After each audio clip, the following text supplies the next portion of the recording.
Lovely. Welcome to the 41st episode of the Power Pod. You're here with your hosts, Mark and Owen. We're back again. How he is. It's a brilliant day outside. It's mighty amazing. It's a cracker. That's what it is. It's a cracker. I think May is finally showing its true colours. You know, all the rain's gone for the minute, and we're kind of living it. You know? June. May just sneaking out at the end. Yeah. Make it a decent month now. The leave insert weather is on the way. Next week is going to be scorching, I'd say. Yeah, man. Hopefully, there'll be good weather on the weekend. Is it? Yeah. Yeah. Like Yeah. 17 degrees or something. Yeah. One of the taxi drivers was saying it's going to be a heat wave. Hopefully. I was like, yeah, sure. I'm all for a heat wave. I'm pro heat waves. I'm pro heat. Yeah, pro heat. Yeah. But yeah, how you been getting on? Pretty grand. How's your week been? Good? Pretty good. Pretty chilled. Same. Relaxed. Yeah. How yourself? Yeah, same. How you getting on? Grand. Yeah, started a new job, so living it up. There we go. Here we go. Back on the ladder. You know, Sinn Féin membership in the bin. How you getting on, Leo Varadkar? You know, got my last payment there the other day. Love to see it. Though you're saying that I might get another payment, so maybe it just keeps paying off. You know, if you're in a girl, you think about it, they're not that bad. Yeah, you know, Leo, it's kind of good looking. I kind of like him. Kind of a bit gay. Mihal, there we go. Mihal, yeah, he has to go. Replace him with there's Fianna Fáil, you know, better looking lads in there somewhere. I'm sure there's one. Definitely, There has to be. Gotta be. But yeah, you know, That's great. That sounds good. How's the work? Easy so far. I think it's gonna get harder, but what can you do? You know, Always does, brother. It always does at some point, you know. But office work is just like it's like exactly what they show in the movies. It's just doing nothing all day, and then you put in like a half an hour of effort, and you get paid loads at the end. That's it. You know, and the people who do the real work get paid fuck all. Yeah. You know. Oh well. Hate to be them. Yeah, that's it. No. We're gonna come to like a Fight Club podcast or something. Yeah. Fucking split personalities talking to each other. Yeah. Sounds good. What have you been watching? I've been watching a good bit. Won't lie. Yeah, Jesus, what is the fucking team here? You know. Yeah, no. This is just a. Well, you come off at the end with the nice little. Synthesis. Yeah, I just watch a load of random bollocks, but I keep on. But I realized that's you make a little like theme, whereas I'm just going through like different series or directors. Just random series. So continue on with that. I watched Rob Zombie's 31. Nice. This is his. I think 3 from Hell is like the newest film, and 31 was one that came out before that. This thing was crowdfunded, because. Like this is such a strange movie. This is such a weird movie. I know it's like a cliche to say, but they don't really make movies like this. And it's just not recent, no? This is 2016, but it was crowdfunded. Like it's kind of like an independent movie. Oh right, yeah. It's really weird. It's really fucking weird. It's kind of good in its weirdness, but it's also like just like it's this weird like disconnect with Rob Zombie, where like he in the film he has like a little person who runs around with dueling two knives, dressed as Hitler with a big swastika on his chest, and like running around killing people. And it's like, why is that not like in any way funny or enjoyable or like cheesy? Like it's this weird thing with Rob Zombie. It's not good at all. Like no, it's just weird for the sake of being weird. It's just weird, or like you're trying too hard or something. I don't know, but like it's still really alright. So the premise of this film is we follow 5, maybe 6 people. They work for a carny. They're like going on a road trip, and they end up crashing. No, they don't crash. They stop because there's like shit on the road or whatever, and they get kidnapped, and then they wake up, and Malcolm McDowell is on a banister. He's back. He's back once again. Love to see him. He's dressed as like the aristocracy, like white wigs, white face and everything. And he's saying that they have this betting game called 31. And he's like, you fuckers are going to beat the contestants. Here are your odds. And he goes through all the odds. Like they're all like the best odds that anyone has is 60-1 for surviving, because no one's ever survived the game. And him and all of his mates are going to bet on them. But there's him and these 2 women. So like that's what the plot is. That's what like that's all the setup in the 20 minutes, and then the rest of it is just the game. And like, nah, it's just not very good. It's just so it's really weird. Like all the characters, it's not even that they're bad. It's just that like you don't connect with them on any level whatsoever. They're not likable. They're not even like, they're just like weird and bad, like just kind of dirty, weird people. And then like the villains, the killers, they're like super. It's like he really tried hard. There's two like brothers or best mates, whatever, who are like, they both use chainsaws, and like they come out together. They're like a pair, like a duo, like a clown duo. And it's like, how is that not funny or good in any way? Yeah. Like, you know what I mean? It just doesn't work. It just doesn't work. But like, it's still weird and kind of enjoyable in that. Yeah. Yeah, I don't know. Maybe it's like the enthusiasm of it, you know? Like who put, like, what's the budget? How much did the crowd fund? Like a decent enough, like, A few mil, like. But the other thing, right, is that this thing is a few mil. The budget is. The other thing is that this is like crowdfunder, right? So people want this from Rob Zombie. When it was sent to the censors to be released, it got an X rating or something, which I have no idea what that means. Like, that's X like, rating. you can't like show it anywhere or something like that, or only like it's like porno theaters can show it and stuff. But it's like, I think you have to be, I don't know, it's like the highest rating you can get. Yeah, I don't. I don't it's know. like what, like Clockwork Orange got. You know, like absolute obscenity, basically. Yeah. So maybe I got that, but because then it got fucking edited down to an R rating, and then it got released, and it's like it's really gory and violent, but like you can tell what is going on. Like you can tell that if it was released like to its full extent, there'd just be more gore, but like the action is so bad. Like, this is like the worst jump cutty kind of shaky cam shit. It's impossible to tell what's going on. Like at one moment, I was like, I'm pretty sure. I thought I was like, okay, so I know one person died there, 100%. Then the other character that's there, who's not like one of the 6 that go into the hell maze thing, whatever. He's like the driver of the van, whatever. I have no idea what happened to him. He just doesn't show up after they get attacked. So I assume he got killed, but I literally, like, you could not tell whatsoever. Yeah. That's how bad the action and, like, violence in the film is shown. Yeah, maybe they couldn't afford an editor, you know? Maybe it's just it's like a very, like a skeleton crew kind of thing. Poor old Rob Zombie on his own, you know? Though he's pretty rich. Like, why did he have to crowdfund it? He's minted. I have no idea. You know? You think that Rob Zombie at that stage would have been able to basically do whatever he wanted?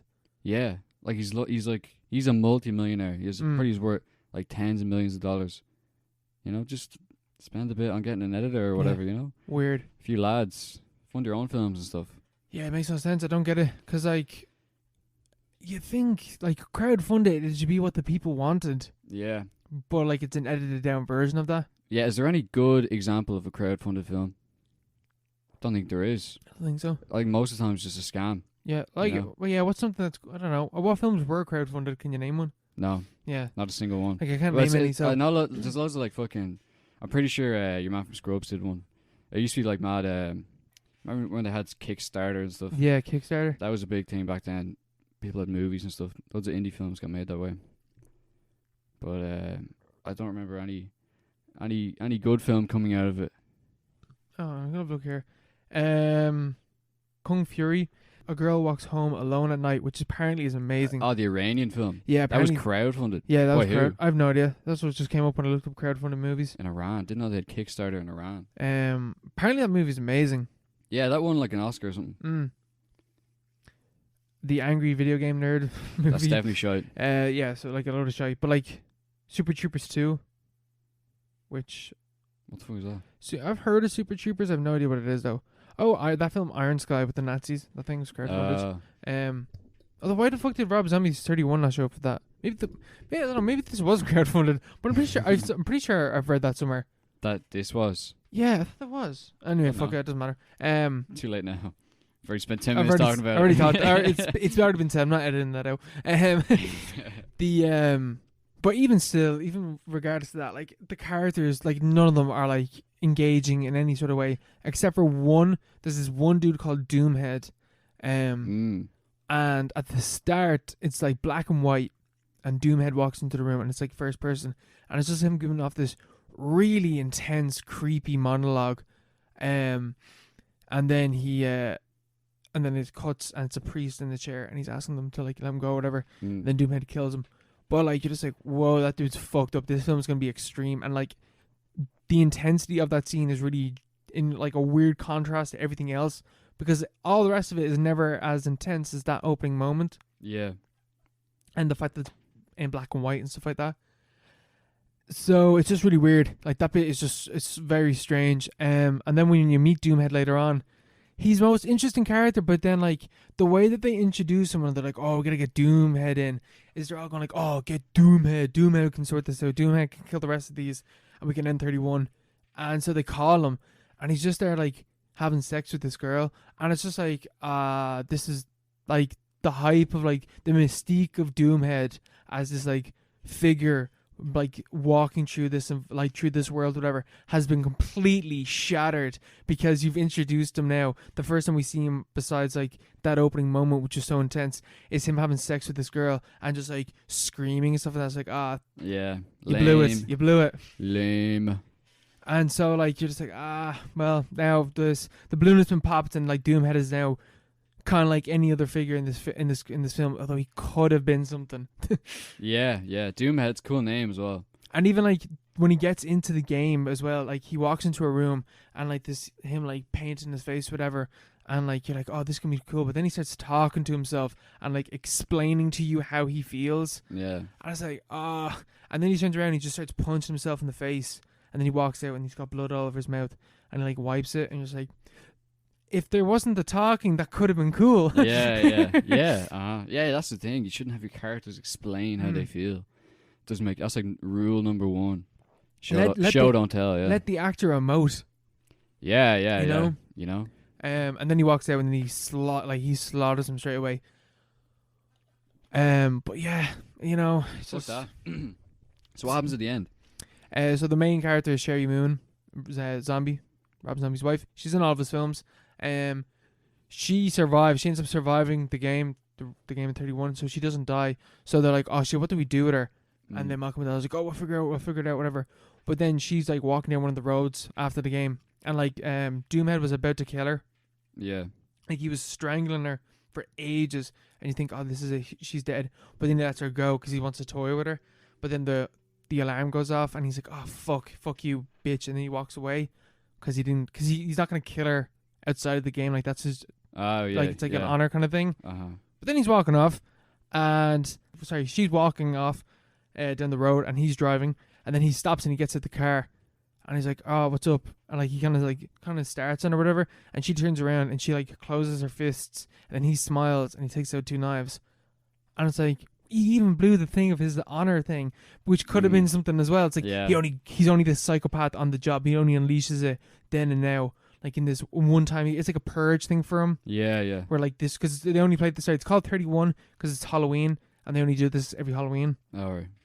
So it could have been this thing where this psychopath like goes about his business, whatever. But on like Halloween night, he can just unleash this like insane brutality. But then you ruin it at the end, where he purposely gets out the car and starts on her, and it's like, oh yeah, he's just crazy all the time. He's just crazy. He's just a crazy murderer all the time. Then that sort of ruins the conceit. Yeah, sort of the premise, doesn't it? So that's not great. It was disappointing, but it's still kind of good. Like there's something weird and enjoyable about it, but it's also really shitty. It's like the cheese, the zombie cheese kind of thing. Robert Zombie. Like so on my Letterboxd ratings, Beasto, Halloween 2, half star, 1 star, 1 star. This is a 2 star, and then the other 2 Firefly films are 3 stars. Like that's how I'm rating them at the moment. What's Firefly? Devil's Rejects and House of a Thousand Corpses. Like they're 3 stars. They're 3-star films. So this is bang smacking like in the middle. This is the upper echelon kind of, but only because it's even numbers at this stage. Yeah. That's all right. You know, what's the next one? Am I gonna watch 3 from Hell, or I'm gonna watch Lords of Salem? Which came first? Lords of Salem did. See, like I'm not sure which one I want to do, because with like with Three from Hell, like it's basically the Devil's Rejects, and like it's like it's nothing has changed like throughout this man's career since like that he had like a brief moment in the middle where he did like Halloween and Halloween 2, but other than that, every single one of his films is basically like Texas Chainsaw and like another film and blended together with something else. Yeah. And Devil's Reject or fucking Three from Hell is that again. So it's like, It's that again. Rob, what are you like? Come on, man, do something different. What films is it mixed together with? Halloween, like, or Texas Chainsaw? Like which which film are you talking about? Three from Hell. Three from Hell is just like Devil's Rejects, which is like Texas Chainsaw mixed with like Natural Born Killers or something like that. Oh. You know? Yeah. Well, watch Lords of Salem then, and if it's really good, and just end it there. No, There you go. man, End on a high note. I need to finish it. Like, I need to finish it. All right. I've gone too far in the zombie verse. Do a double bill. See, like, with Lords of Salem, though, I've seen, like, that is something different. The zombie verse. Yeah, that's something different. That isn't, like, Yeah. 31. Like, 4 of his films are basically the same. Yeah. So like, just watch it. So I think I might end with Lords of Salem. All right. I'll go out in a high. Yeah. Yeah. He does the witch trials in that one. Yeah. Yeah. That'd be grand, you know. That sounds more interesting, you know. Texas Chainsaw mixed with Witch's Ghost, you know, or The Crucible, or whatever. It's not like Texas Chainsaw. What's it like? This one's different. This one is like his like auteur film apparently. He's already an auteur though. Yeah, no, I don't know. Doesn't make any sense. Yeah, that's what Nick Spears described it as. Oh, that's So- like that's his auteur. Oh, is she a fan? No, No. because I wanted to watch it after watching the Halloween remake, and then I realized, oh shit, she's got a video on Rob Zombie. I wonder what she thinks, and like she really didn't like 31. I thought 31 was okay, but like El Super B, so she's like that's terrible, and the Halloween film, she's like just like no, there's something weird about those movies, Yeah. and she doesn't like them. I was like, yeah, fair. Fair. Fair enough. Yeah. So I don't know. Lords of Salem, I can't remember what she said about it. I don't think I watched it up to that point in the video. Yeah. But I fast forwarded that because I think she's up at 30 or 3 from Hell. So Yeah, Jesus, some web of oh man, of movies right there. and the Texas Chainsaw. Yeah. Oh. Speaking of Texas Chainsaw. Fucking hell. Speaking of the Texas Chainsaw. Speaking about Massacre. a pile of shit. Yeah, it's talking about a pile of shite. Texas Chainsaw 3D. I watched 10 minutes of this film today. I heard you watched the whole thing. Rumor has it you watched the whole thing. Oh Somehow. yeah. Rumors be true. Yeah. This thing is abysmal. Holy shit. This is easily the worst one. It's not available anywhere. I couldn't find For it. a good reason. Yeah, it's hard to track down. From 2013, you know. I remember when it came out. I remember I saw a trailer. I was like, oh, you know, because it is gory, isn't it? It's like yeah, it's pretty gory. It's 18s, Yeah. at least. But yeah, I had to go one of those. Not even the dodgy sites had it. I had to go looking for a different dodgy site. Mhm. And I was like, oh, fucking hell. I spent more time looking for it than I did watching it. Because you said just watch the first 10 minutes and like that's the gist of it. And it was like it just sort of laid it out. But it started out like the first like 3 minutes were like interesting, you know. Yeah. It was like not interesting like. By the way, they're if you're- re-showing the kills and stuff like that from the original film. Yeah, but like in terms of you're thinking, oh, where they're gonna go, because the rest of the if you're just coming in like blind without having watched the previous ones, you're like, what the fuck is this? But like, It does a good job in introducing it. yeah, you're like, oh, I could do something interesting here. Because like Texas Chainsaw at that stage is 40 years old. Yeah. Yeah. That's the 40th year, isn't it? Yeah, 2013 from 1973 or whatever. So yeah, 40 years.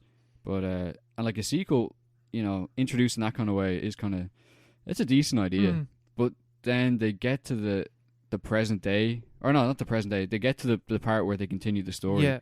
And it's just like, for some reason, there's loads of people in the house, and like the Who cops weren't introduced in the first film. who aren't in Texas Chainsaw Yeah. Massacre. But Well, like, it's not even that they're in the house. They're in the room that was last shown in Yeah. Texas Chainsaw Massacre, like the final scene. Yeah. And so suddenly the room is packed full of people that you've no idea who the fuck they are. And it kind You're of like, what is going on? it kind of ruins the entire point of the original film as well. Yeah, because it's like isolated and Yeah. stuff. But no, apparently there's just like random hillbillies just like sitting in chairs and like looking And out they have a windows. baby there. Yeah, and they have a baby, and there's like women and stuff. And then like the cop shows up, and he's like, come out with your hands up or whatever. And they're like, no. Yeah, get the fuck out of here. And like they resist for a bit, but eventually they're like, "Oh, send the kid up. He's like, he's dumb, like he's weak mentally." You know, they're talking about like Leatherface, and who looks like shit. Yeah, their version of Leatherface looks like a Holy Halloween mask version, especially of that Leatherface. mask that he was using there. Oh my god! And it's meant to look like the one that he wears at the end of the original one. Man, holy shit! That looks like awful. It just looks like latex because there's obviously there's makeup laid on to the one at the end of the original, but that one looks like it was like colored. It was like made in a factory, and they put the color on like underneath it or whatever. It just looks way too clean. And even the guys, it doesn't look like Leatherface. It doesn't act like him either. He's just like, woo! He's just like moving in like weird ways. The first. That setup just bombs. Yeah. You know, because then loads of hillbillies show up just as Leatherface is about to come out, and they basically it's like a vigilante justice against the Sawyer family. Yeah. And they burn down the house, and all the Sawyers, or you think all the Sawyers die in the flames, which is just a completely unnecessary escalation of the end of the film. Which basically ruins the end of the film. Yeah. If that was canon, you know. Or, if they're because they're obviously making that with a serious intent to be like, oh, we're going to follow this up, but it just is so off. It doesn't make any sense. Grab? Yeah, it's obviously a cash grab, but at the same time, why would you like? There's so many other things you could do with that. Even, but like you could have. It's not just that; it's also how it's lit and how it's shot and stuff like that. It looks ass. Awful. It looks like ass. It looks disgusting. You know, everything's overlit. It's like way too clean digitally, you know? Like the original's in film. The original grit is completely absent. Yeah, the original's in film and like everything's like orange. And like it's like lit, it's like overwashed or like overexposed. It's hot. Yeah, it's overexposed because it was hot. Like that's what they filmed it in, and it looks natural because it's on film. This one's just shot in digital, and it's like taking your phone out and like trying to take a picture of something in the sun. It's just like you can't see anything really, you know? And then what happens? They find so then it fast forwards. It comes to modern day, and we're following. So there's the baby that we mentioned in the house. The mom somehow escaped somehow, and then one of the vigilantes or whatever comes across her and takes the baby, and then like kills her by like kicking her in the face really hard. Yeah, how did he do that? I don't know. He killed her anyway. And then he takes the baby, and then fast forwards and we see her as 18, we're gonna say, or like at the very least she's at least 18. Man, legally for what they do in this movie, that character has to be 18. Well, she can't be younger than 18. Like, holy moly, there's stuff to do later on in the film. But anyway, like this, she has to be like, I don't know, like 19, 20. So this is like she's I'd say 20 years up. 20 years in the future. So that's 1993, right? That's what year this film is set in. Remember that. That's an important plot point that I need to get back to. But, so, she is just working in a fucking supermarket or whatever, and we're introduced to her friends, and Cynthia from Malcolm in the Middle. Shout out to Cynthia. The main character in this is in True Detective. Yeah, she's the woman that Marty gets with, Alexandra Daddario. She's also in Percy Jackson, which is terrible film. Yeah, that's not a good movie. Yeah. But she's in this. Yeah. And she gets a letter or something. This is where I stopped. I stopped just as she was introduced. Yeah, I think she gets a letter or something or a call. I can't remember what it is. But she is notified that her grandmother, who she didn't know existed, has left her in her will. And she is the last inheritance or whatever. So she gets the gaff.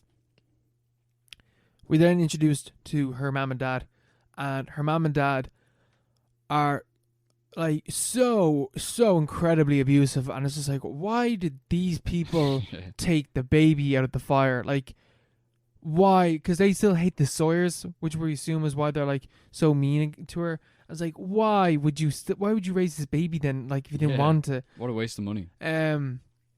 So then she fucks off with her mates, and they're going off to go see the gaff or whatever. And they pick up this hitchhiker dude, and they all go off, and they have a good time.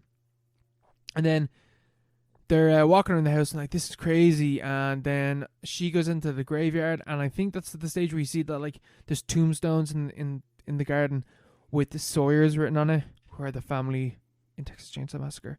Thus, the connection is made. Oh no, she's the Sawyer. Like, this is the house. Yeah. Or like the cousin's house, or whatever. We're never really anyway. This is the house, and they're gonna have a little party, the 5 of them.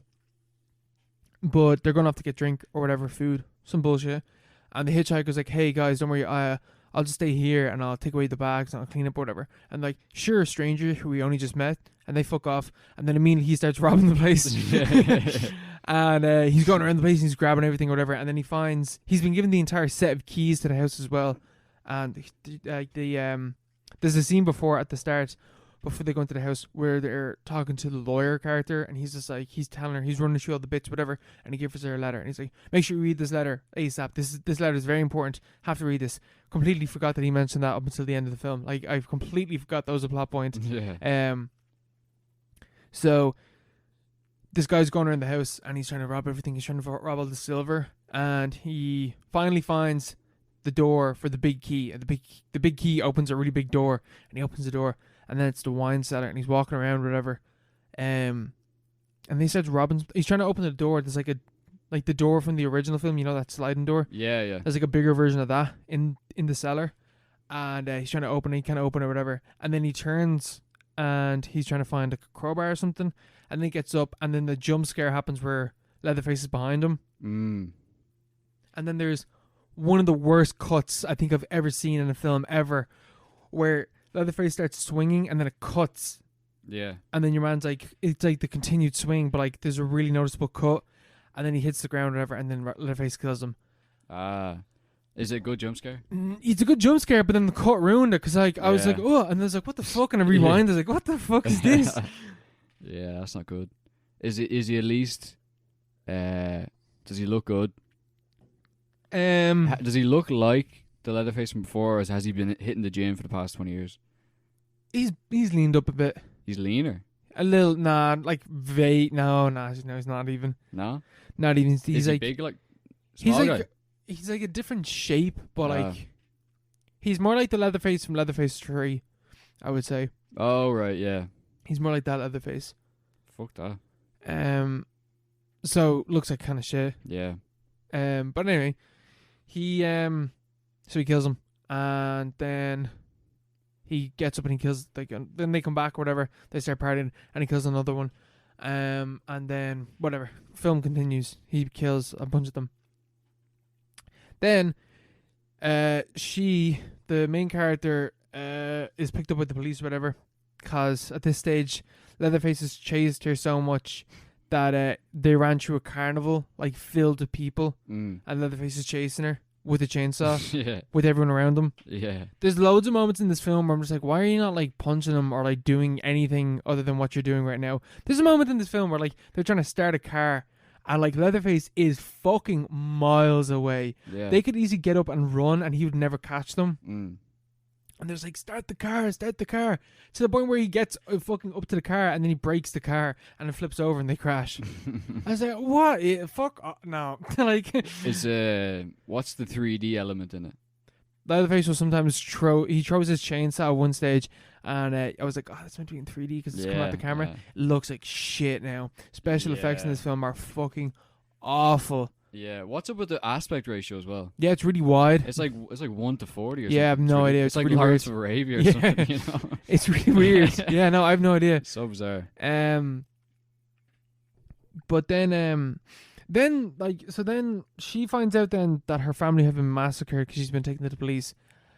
And the mayor of the town comes in, and you find out the mayor was the lead dude of the vigilantes or whatever. And he's like, that's that Sawyer boy. We gotta fucking kill him. And she's a Sawyer. We gotta kill her too. Make sure we kill her as well. We need to wipe these people off the earth.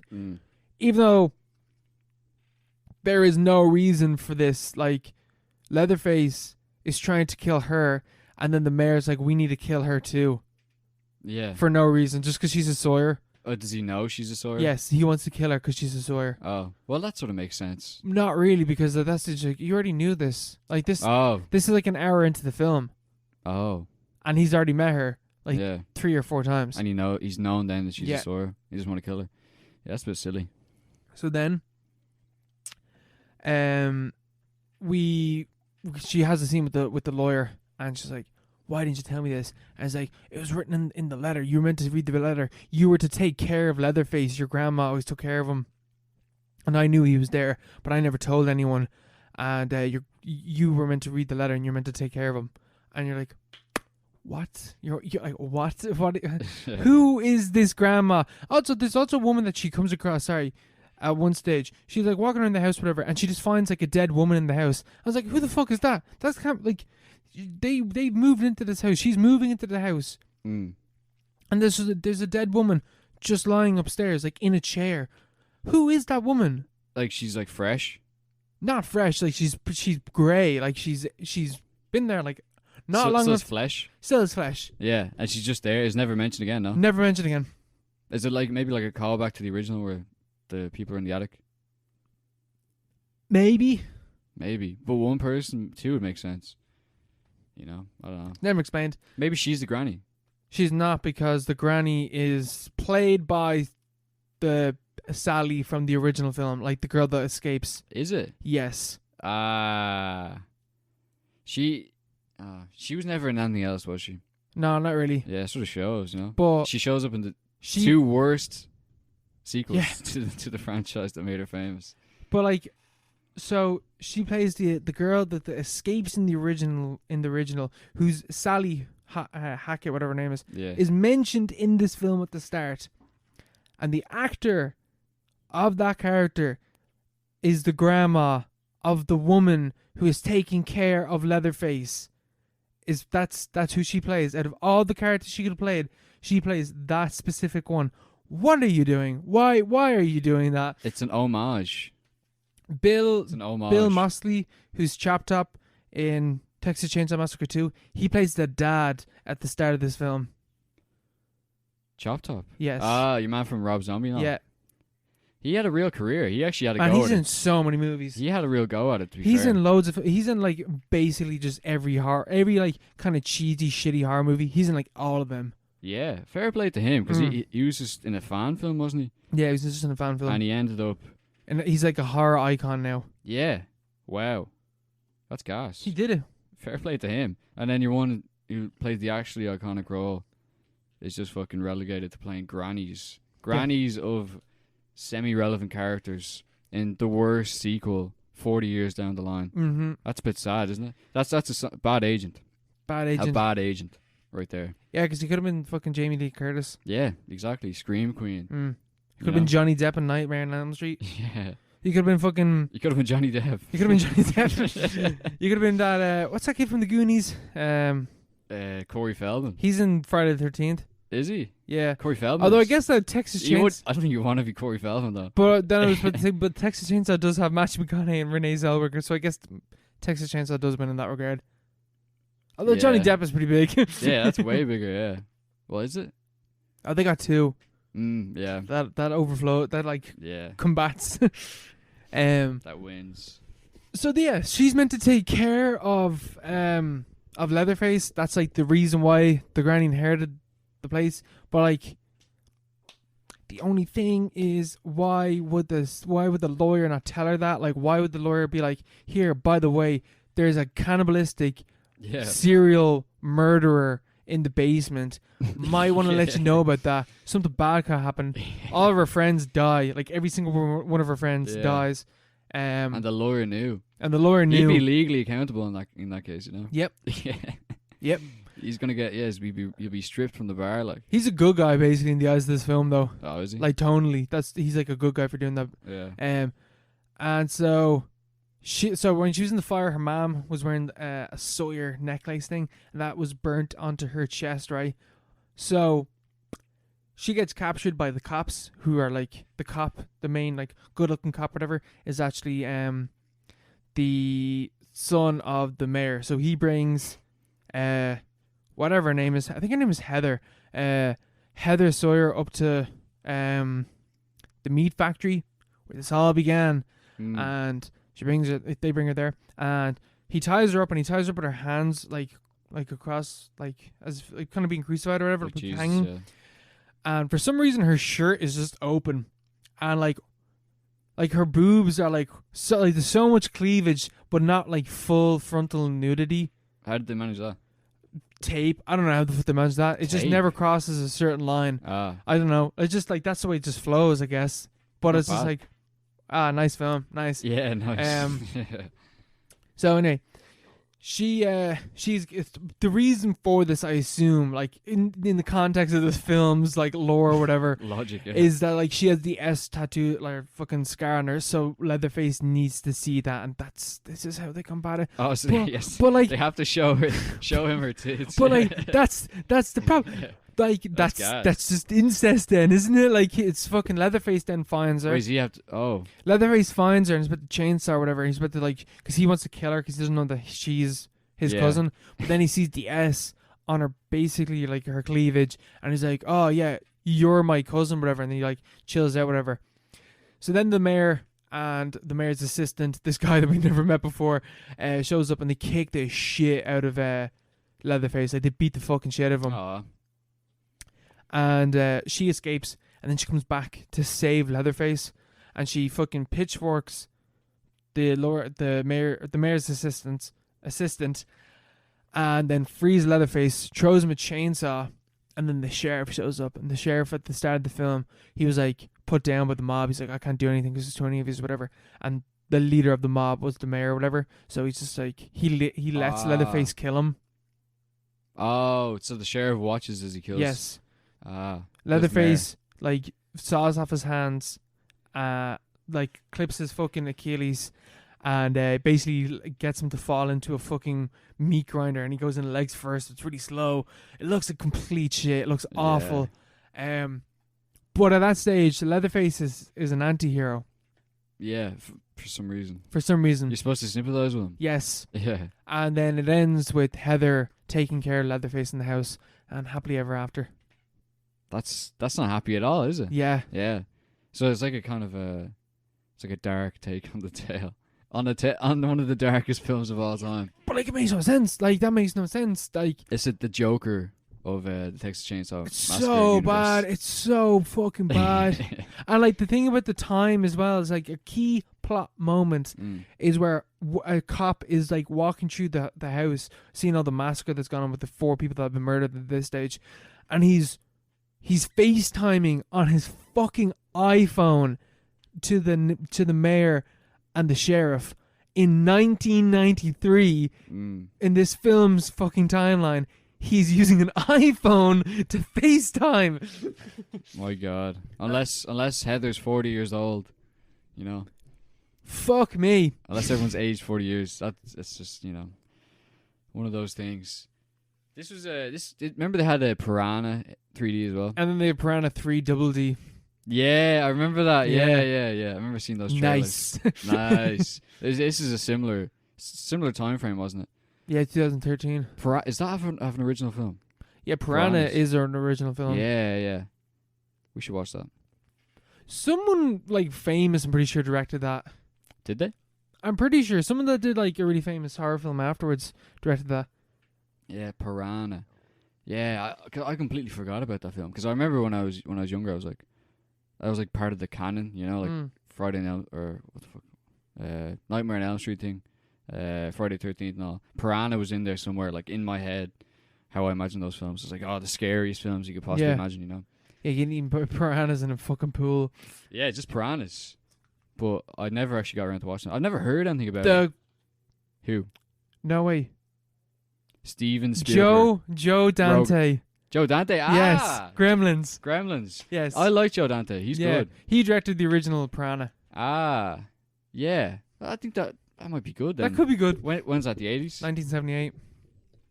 That could be good. Yeah. We should watch that. But yeah. That'd be a recommended film of the week. Maybe. Who knows? Yeah, who knows? But yeah, Texas Chainsaw 3D, the worst one. Easily by a mile the worst one. That is something else. Because there's only one good one, you know? So out of what? How many films is that now? 7. 7 with this one? Yes. 7 altogether. One more. Yeah. Leatherface. And then another one this year. And then one more. You know there's reshoots of that new movie. Yeah, well, it'll be out eventually. That film's gonna be dog shit. Absolutely, yeah. based on what we read, it's gonna be rubbish. Reshoots are just bad. Like a year before your film comes out and there's reshoots, things gonna be butchered. I don't know. I'm pretty sure they changed directors as well. Yeah, David Blue Garcia. Yeah. He's doing it or something. Some name though. So that film's gonna be bad. Can't wait for that. Yeah, it's a shame. It's a shame. But you know what's not bad? Raising Arizona by the Coen Brothers. Ooh. Which is a film that I watched this week. Very good. It's on Disney Plus. I've never seen it before, but I've heard it's hilarious. I've heard universally good things. Yeah. It's like one of the things that people point to. When people go, Nicolas Cage is actually like not insane. Like, he's actually a good actor. Well, he is insane, but he's a good actor as well. He's not bad. Like people always point to Raising Arizona and other stuff. But like Raising Arizona, I think is like one of the first things he was ever in. And I think it was 1987 that was made. So quite a long time ago. But it's This is after Blood Simple. I have no idea. When was Blood Simple? No idea. It's the first Coen's brother movie though. Oh, this would be after then, because this was like, this is one of their first, but it wasn't their first. 87. You know, and it's really good. It's very, very good. You know, it's just like a zany kind of caper film. You know, and it follows Nicolas Cage. His character's name is Hi, and Holly Hunter's her name is Edwina. That's her name. Edwina. And then John Goodman is in it, but he's completely unrecognizable to me anyway, because he has no like facial hair. Oh, really? So he looks weird, you know. I think his eyebrows are like blonde or something. Yeah. So I was like, who the fuck is that? It's John Goodman. But yeah, it's about like this convict, Hi, who's like a complete like piece of shit, like robs stores and banks and stuff like that. And he's always like in and out of the clink, and she's a cop. And he's like, he fancies her and stuff. And over time they get, he proves his love to her, and they're like the odd couple. And they eventually get together, but she can't conceive for some reason. But sort of like, you know, their crazy love like fuels this like all these crazy decisions that Hi makes, and he's already crazy. So like they read about this thing where like the richest family in the state, which are, it's called like the Arizonas, like that's their second name. They changed their name. They're like chair salesmen or something, furniture salesmen. And they've had 5 kids, and Hi and Ed are like, they don't need 5 kids, you know. They'd be you know, it's a lot of effort, and so they decide to steal one of the children, which is like really like, you know, it's kind of a bit uncomfortable to watch in some parts, because it's like just stealing a child, and like bad implications, because that's the whole because that's basically like the child is the fucking, you know, the holy grail of the film. And like the child swaps hands like multiple times, as always put in like these, you know, really dangerous situations. But like it's always like a kind of a whimsical, like slapstick kind of vibe. So he's never in real danger. But at the same time, you know, Nicolas Cage throwing up a ladder onto some mad gaff, climbing up and like walking into a nursery and like, you know, fucking kidnapping a child. It was a bit weird. But it does work. It pays off. Imagine if they did this film and instead they got someone like Kevin Spacey or something to be in the lead. Yeah. That's the thing. Like the fact that there aren't really films like that shows that, like, you know, there's some people that have that. Nicolas Cage clearly doesn't have a vibe that they're like, this guy couldn't pull this off in a film, you know, because he does pull it off. It's just like sort of like the context of it when I was watching it. I don't know if the 80s were different, but like in the 80s was a crazy time. It was just weird because it like when he gets into the nursery, it's a really comedic scene because he's like sweating and he's a reluctant father and stuff, and he's just sort of going along with her wishes because she's like mad for a baby, and like originally he's like they're too much trouble, so he climbs down, goes back to the car, and she's like you better come back with a baby, otherwise we're through or something like that, and he goes back up and he grabs one of the babies. It's like the biggest baby, the fattest baby, the most healthy one. And prime meat.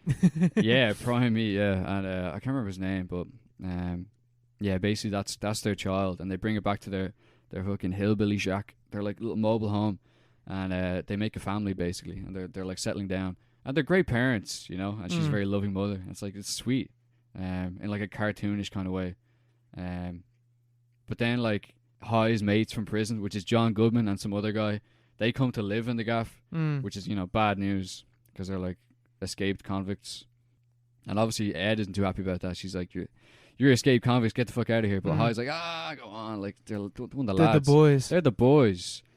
But Hi ends up like they go out for lunch with like his boss or something from the work site, and he's like he puts forward this offer of like wife swapping, and he's actually a really funny character. He's in other stuff as well. I can't remember his name though. But yeah, he's like oh, I'll fuck your wife, and you can fuck mine. And like Hi gets really offended and punches him, so he loses his job. And the boss comes back the next day, and he's like, "I know about your dirty little secret in the caravan." And but all the while, the convicts are listening, and Hi's like, "Oh, shh, don't say that, don't say that." And when he goes back in, they have like a gun trained on him, and they're like, "It's like this is gonna go down," and they're kidnapping the baby. The baby's getting kidnapped again, which is like, and by like escaped convicts, which is also quite uncomfortable, you know. And they're like, he's like strapped into a car. And he falls off the roof at one point, like the baby. And it's like it's just part of the whole caper and stuff like that. But it turns out the escaped convicts are also like real sweethearts who love children, and they're like they really get attached to the baby. Yeah. And John Goodman's sidekick is like sort of like the mother, and John Goodman is the father kind of character. And it's just real. It's funny. It's really funny, and it's like really heartwarming. And obviously things all sort of fall back neatly into place at the end. In like sort of a fairy tale kind of style. Yeah. Like they sort of, you know, book up and they're like, this is a bit crazy, like we shouldn't be doing this. Like stealing a child, we don't deserve this child. And so they bring it back to the rich family, put it back in. And for a second I thought like, because they get caught by the dad as they're putting the baby back in the cot. For a second I was thinking, like he's gonna be like, oh, you can have the baby. Yeah. You were sound about it. At least he's owned up. But he was like, "Nah, you are fucking crazy. But like, you seem like good kids. Please get out of my house and just leave." And it's just like Coen Brothers kind of, you know, airy fairy kind of vibe, you know, not a No Country for Old Men kind of thing that you sort of know. Blood Simple is like really intense as well. Yeah. Like Blood Simple's pretty good. Is it more No Country for Old Men kind of thing? Yeah, kind of. Yeah, like really serious kind of thing. Yeah. This is way more like lighthearted, and it's funny, and there's never a real sense of impending threat. Even the way it's directed, there's like a narration by Hi as well, and it's just kind of like a fairy tale kind of thing, like real Americana, and great vibes off it, amazing vibes, you know. Vibes are important. Yeah, vibes are key. I really enjoyed it. It was like an hour and a half, and it's on Disney Plus, and it's like there's no excuse not to watch it. You know, it's a classic. Coen Brothers are good. They are good, yeah. Yeah, because I watched I don't know if I talked about this in the podcast. I watched Oh Brother, Where Art Thou recently. Yeah. That's a good movie, man. That's a very good movie. The George Clooney, is it? Yeah. Just a really solid movie. And Blood Simple as well. I watched that this year. That's a good movie as well. I don't really like No Country for Old Men. I don't know what it is, but like, even the book, I don't even like it. Oh, I love the book and the film. I've seen the film once or twice, like at least once, but like I don't know. I like them. I like the book and the film a lot. But you know, they're just because they're in their 30s when they directed, or when they started directing, like early 30s. Yeah. Like I think one of them was 30 when they directed Raising Arizona, so they're late 20s doing Blood Simple, I assume, which is pretty insane. Frances McDormand's in the film. In Blood Simple? Yeah. She's in Raising Arizona as well. She's married to one of the Coens. Is she? Yeah. That makes sense. She's married to the older one. Joel, I think it is. Yeah. She's married to him. That makes sense. It makes a lot of sense. Yeah. Yeah, because then what else? What other films do they have? They got fucking that Netflix film, Ballad of. Yeah, I'm never gonna watch that. I'm not gonna watch that either. But they have that film, Big Lebowski. Yeah. Like it's like a meta film kind of thing. Yeah. So like they do like burn after reading. Burn after reading. That's what I'm doing. Burn after reading. Yeah. That one that's pretty good. Yeah. That's pretty weird. With is that Brad Pitt? Yeah, man. He's fantastic. Have you ever seen that film? No. Man, you definitely watch that. Very good. Yeah, I've never seen that. Fargo as well. Forgetting about that one. Yeah, that's them, isn't it? Yeah, that's like their most well-known movie, and I always forget about it. Yeah. I do like Fargo though. I haven't seen it in What's ages. that on?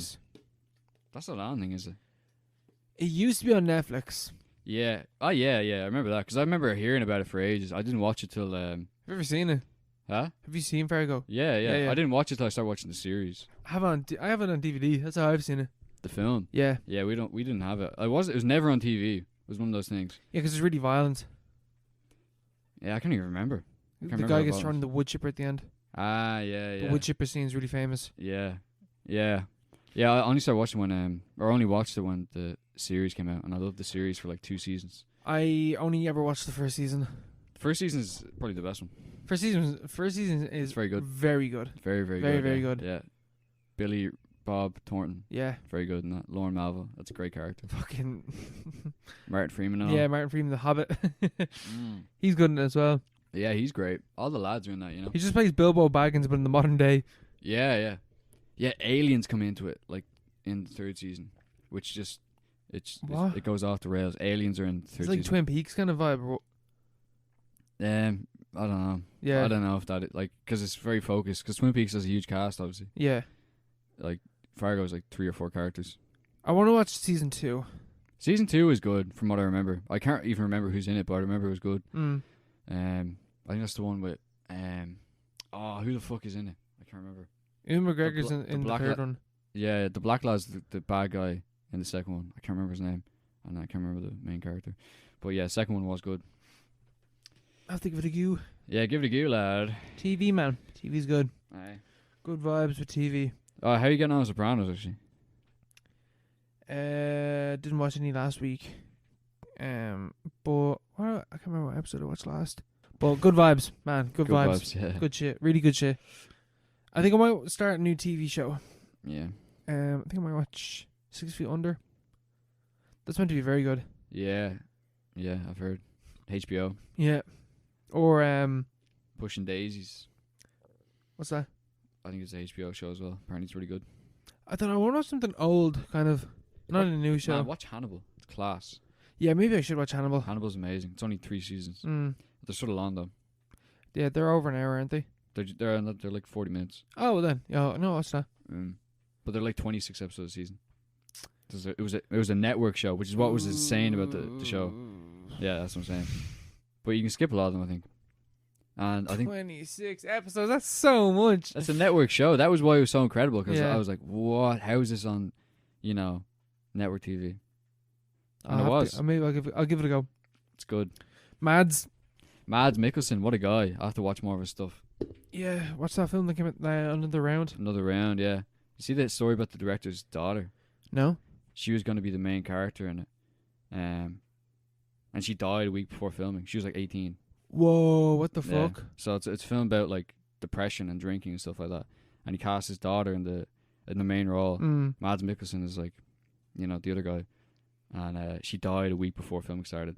And so like the whole film took on like a completely different meaning, Jesus. So for the entire thing, like he was just depressed as fuck for the entire filming. And like apparently a lot of the scenes like are actually like real. In terms of like people would just get locked on set because it's about alcoholism or whatever. And because there's no other, like if your daughter died, you can get locked. Everyone get locked. Why not? Why not? But yeah, it's an interesting story, and I want to watch it, but I probably won't, realistically. Fair. I think that's fair enough, Mark. I don't think anyone's ever going to ask you to do that. Hopefully not. Yeah, we go for break. Yeah. Very good. Back from the break. Good vibes. Nice. Vibes. Change the trousers. In tracksuit bottoms now.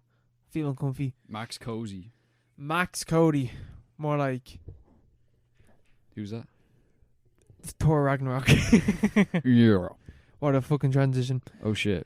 Thor Ragnarok. Watched it this week. I've seen it before. Pretty good. Probably the best Marvel movie. Fuck all that shit. Want to talk about the fact that this movie kind of has these like very choice lines that are like anti-capitalist, or at the very, very like least anti-like imperialist, which is interesting because this film came out 2018. When did this film come out? 2018. Yeah, I think so. Yeah, 2018. So 2018. You have England becoming more right wing. You have France. You have America having Trump in whatever, becoming more nationalist, like kind of forgetting their evil past, whatever. And that's basically what the main villain in this film is. Helga, can't remember. Hela is her name. Kate Blanchett. Oh, yeah. her whole thing is like basically that she was part of like Odin. He's the king, isn't he? Odin. Yeah, Odin. Yeah. Yeah, all this fucking Nordic. Anthony Hopkins. Yeah, Anthony Hopkins. He's the fucking king or whatever. She's the firstborn, and she was like basically his right hand man, like in this massacre, like taking over the 9 realms or whatever. But then he gave up and he stopped. And he was like, "Oh, let's become peace loving or whatever." And like, let's ignore our brutal past and let's kind of just forget about it and paint ourselves as like these glorious people who are come from peace and loving and are always good. All the bad guys on the outer realms that want to take us on and are evil. They're evil for doing that. It's not because we've ever done anything to them first. They're the bad guys. And I was like, Empire, you know. She wants to embrace it and return to that like colonialist past. Thor wants to... I don't really know what Thor wants to do as king. Never really established. He's like, no, whatever you're doing is bad. So maybe he wants to move on and, reconcile with the past and become a more understanding people afterwards. Don't really think so because it's Marvel. I doubt very much that's what he wants to do. Yeah. She's just like, no, it's fine the way it was. yeah. Let's go back to, not a glorious past, but about 10 years ago when things were okay. Yeah. You know? Like, let's return to let's go back Odin's to Thor. time. Let's go back to Thor 1, you know? Yeah. At the start of Thor 1. That's you know probably me, what you I'm want. an Avenger. I saved the world. Yeah. You guys don't give a shit about the world, but I saved that place. So like that side of it, it's like these choice moments where it's like there could have been something. A line later on in the film is the like second baddie, like there's like a revolution going on because he's evil, and his assistant says to him like the slaves are revolting. He's like, I don't like that word, and she's like, oh sorry, the prisoners with jobs are revolting, and it's like it's like the American industrial complex. Maybe that's what it's talking about. I don't know, maybe not. But like, it's weird that this Marvel movie, because as much as we talk about how Marvel movies are like CIA propaganda, they are. And there are moments where like Marvel do like touch very briefly, very like a little like testing how cold the water is, you know, with their tippy toes, touch on to some like notions of like a bigger idea or whatever. But then they always just fall back in. It's just, could have been cool. Thor is very good though. I think Thor Ragnarok is hilarious. It's a very good film. It's the last one I think I saw in cinemas, and it was great. It was a laugh a minute kind of thing, you know. Everyone loved it. It's the funniest. Taika Waititi, king. The funniest by far, you know. Yeah. Jeff Goldblum's amazing in it. The Hulk. So well, and it's colourful and it's really well shot. Yeah, the Hulk is great in it as well. Hulk doesn't need his own film, you know. I like how they just sort of accepted that. Like they could have made a Hulk film and it could have made $1 billion, you know, because people just go see it no matter what. It's the Hulk, you know. That's the Hulk. He's had about 10 films, and he's better in this because it's like an extra. It's like a bonus package, you know. It's a bit of DLC on top of the Thor kind of. Because Thor is by far. Oh no, he's not. But like the first 2 Thor films are not good. They're not. Thor 2 is terrible. Yeah. Thor 1 is like. I've only seen the first Thor. Thor 1's like 5 out of 10. It's not awful, but it's not good at all. And then the second Thor is just rubbish. It's just elves. It's just space elves, and he's like he has to beat the space elves, and that's it. It's cool. Rubbish. Complete waste of time. But Thor 3 is great. You know, I love that. Thor Ragnarok is great. Yeah, I really liked it. But I wonder, like, do you think they could do although I don't know what the state of like Hulk is by Endgame, but do you think they could do a TV show where it's Mark Ruffalo stars in it, and it's like a drama series where like Bruce Banner is trying to like combat the demons of the Hulk, and then like slowly like over like because you have a really like it's a series, you have like a season to like explore this like conflict between them, because most of the time in all the Hulk movies it's like it doesn't last very long. Yeah, he just hulks out. Yeah, I don't know. You shouldn't give them any ideas, you know. They have enough TV shows. Yeah, fuck them. They have enough money. Plus the Hulk, like that. The Hulk had a TV show. You know, Lou Ferrigno, all the boys back in the day. Way back, yeah. Yeah, back in the day. I don't know, it could work, you know, but like him battling his demons. It's been done before as well. How could that work? Yeah. From it could be done. Could Marvel do it though? I doubt it. I doubt they could do that well. You know, they do it well, you know, to an extent with Netflix, where it'd be watchable, but like it wouldn't be, you know, something you'd watch. Yeah. You know, probably.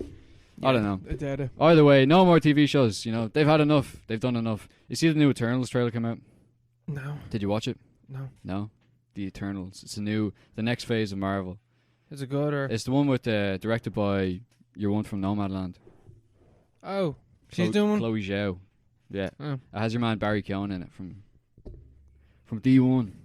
You know your man looks funny from Killing a Sacred Deer, all that fella, yeah. He's in it. I didn't see the trailer or anything though. Neither did I. Who cares? Someone does, but not us. But yeah. What have you been watching? I also watched Walk Hard. Walk Hard. Walk Hard. The story of Dewey Cox, which is one of those films from like the late 2000s. You know, that's been the theme the past like month or two. Yeah, it's 2000s movies. 2000s is comedy. Like, what's it about? What's the, you know, what's going on? Why is it like that? You know, and why has it changed? But like Dewey Cox is one of those, or Walk Hard is one of those films that like, it was always like on Sky or something like that. And I just see ads for it, and I just assume it was like, you know, like Ricky Bobby, like the Talladega Nights thing. I think that film was rubbish, but like, it's like I couldn't watch that. Yeah, Started watching before. Yeah, a lot of Will Ferrell films are like, you know, they're like, you know, every few minutes, but like a lot of them are just like a lot of misses and then a few hits. Walk Hard, I thought was the same kind of thing, but it's actually one of the funniest films I've seen from that era, like by far. It's actually really good, and you should watch it because it's really good. Okay. You know, it's funny. It's very funny. Where'd you watch this? I just watched it on one of the basic sites, you know, one of the go-tos. But yeah, it's like your man John C. Reilly. He's playing. It's like a parody of musical biopics, specifically Walk the Line, about Johnny Cash, and that was in like 2005, I think, with Joaquin Phoenix as Johnny Cash. He won an Oscar. Oh no, he got nominated for it. Yeah, that was huge back in the day. Won loads of Oscars. But like, obviously it's a story about Johnny Cash, and he's like a very colorful character, and his career spanned decades, like literally from the 50s, like Elvis era, up to like, you know, Hurt 2002 or 2003. That's like an insane period of time. 50 years. But they condensed his life into this like 2-hour film with like a 3-act structure and like beat by beat by beat. And it's all very convenient and all places really, really neatly into every beat. And like the Walk Hard is basically like, that's just every biopic though. Yeah, that's the thing. A Walk Hard has a go with that basically, because it's a story of Dewey Cox, which is just like the whole point of the film is they say, like, you know, the way they'll have like I think the main sort of like analogous scene in the between two films is you know, that have you seen Walk the Line? No. There's a scene in it where Johnny Cash he's in the studio and he's like auditioning for like a record deal or something like that, and he plays some standard or whatever, some standard country tune. Like, you know what we want. Yeah, it's like, and then he plays a good tune. Yeah, and the producer is like, he has this big spiel where he's like, if you were dying in the gutter and this is your last song, and this is what you wanted people to remember you by, what would you play? And he plays Walk the Line. Like, it's supposed to be like the first time you ever played it. And like Dewey Cox, they have the exact same scene, but it's like they like really ham it up, and it's talking about like, if you were dying and on your deathbed and you wanted people to remember you by this, I don't think this is going to happen. And you wanted to play this song in front of people you've never met, the song that you haven't even written properly, and that it's only a title in your head. I don't think it's going to happen, but if you want to play that, you could. And then he just out of nowhere, he just starts singing Walk Hard, like the title song, and all the session musicians who he's never met suddenly start playing along and stuff. It's just like stuff like that, where they just say what each scene means, what each beat means, and stuff like that. And it's done really, really well. Yeah. And it parodies all these like all the different stories of all the like mythical musicians of the era, like Johnny Cash, the Beatles, Brian Wilson sort of stuff as well. And the music is actually really good as well. Like, they have the parody songs are amazing. Each like section of the film sort of plays up to a different archetype. Like, the first one is Elvis, or like sort of a Buddy Holly kind of character, where he gets up on stage and it's just John C. Reilly at like this sort of like middle school dance, but he's supposed to be 13 years old. Yeah, but he's like a 30-year-old. Yeah, but he's just gas. John C. Reilly. He's just like surrounded by a band of, you know, little kids. And he starts playing this song, and it's like, this might be a little bit racy, but here we go. And it's just called Take My Hand, and it's about holding hands in the park. And everyone just goes crazy and starts like ripping open their bras. And the priests they're like, this is the devil's music. Yeah. It's like, don't you know we know what you mean by take my hand? You know who has hands? The devil, you know? It's just stuff like that. Yeah. Again. And there's a sort of an homage to Elvis, where he's like a cleaner in a like sort of a jazz club, and he gets up when the house singer, like he breaks his hand and then he has laryngitis at the same time. It's like no one else can fill this man's shoes. And Dewey Cox steps up, and it happens that the record producers are there that night, so they hire him instead of the the black singer who was sick for one night or whatever like that. And it goes on and on, goes through these like different phases of music, like through the 40s, 50s, 60s, into the 70s. In the 60s, he has a phase where he takes acid and stuff. He drops acid with the Beatles, and the Beatles are played by Jack Black, Justin Long. Oh, that's film. It. Yeah, that's it. Yeah. Jack Black, Justin Long, Jason Schwartzman, and Paul Rudd. They're perfectly cast. Yeah, as well. yeah, and they're just like, Paul Rudd looks at the camera at one point. He's like, I can only imagine what you mean by that, Dewey. You know, it's just like a Liverpoolian accent. Yeah. It's hilarious. Every line, every scene in the film has a quotable line. It's amazing, and even like the story, like Dewey's story, like underneath it is like, it's just hilarious as well, because the whole thing is he's this just really conventional kind of pop star character, and his inner trauma that like sort of drives his creative powers is it's shown in like the first scene. It's during his childhood, and he's playing with his brother in a barn, and they start like playing with machetes, and the sheath comes off one of the machetes, and he slices his brother in half, and his brother's just sitting there like completely halved, like on the floor of the barn, and like that comes back to like haunt him mentally, and through his music. Like his Brian Wilson phase is where he like gets this massive orchestra into a room, and he has like didgeridoos and like goats bleeding into microphones, and, and like someone or he's recording the birth of one of his children and stuff like that. But the whole song is about being cut in half, and his bandmates don't get it. And it's actually, the song itself, Black Sheep, was actually written and produced by the guy who worked with Brian Wilson at the time. So it's actually not a bad song either, you know. And John C. Reilly is actually he's a good singer, and he's a good showman, you know. It's just it's so self-conscious in the way that like it basically destroys the genre it's parodying. Yeah, like it kind of bombed at the time. Like I think it didn't even make back half its budget, but nothing like a Walk the Line kind of film, or you remember Ray? Yeah, with Jamie Foxx. Nothing like that kind of film that Dewey Cox parodies was made until like Bohemian Rhapsody. Like no one had to go with it because they're, you know, kind of afraid of what would happen, because it just sort of perfectly encapsulated the conventions. What year did this come out? 2007. I think Love and Mercy came up after that. Yeah, oh no, Love and Mercy is very different. Yeah. Yeah, but Love and Mercy is a different take on that kind of stuff.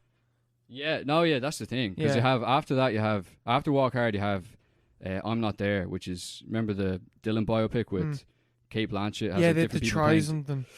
Yeah, different people playing Bob Dylan to represent his kind of, you know, different phases. Yeah, different phases of his life, of his career. And you have there's a James Brown biopic, Get On Up, which is also had a sort of interesting take on his career. And you have Love and Mercy, which was also an interesting take. You have two different Brian Wilsons, and it's sort of driven by the soundtrack, and the soundtrack's very, very well produced and stuff like that. You got Nowhere Boy. Yeah, Nowhere Boy, which doesn't focus on the Beatles at all. Yeah, exactly. Yeah, this is John Lennon when he's younger. Yeah, and it doesn't try to encapsulate the entire the span of their career into one kind of simple little 3-act structure, like Walk the Line or Ray.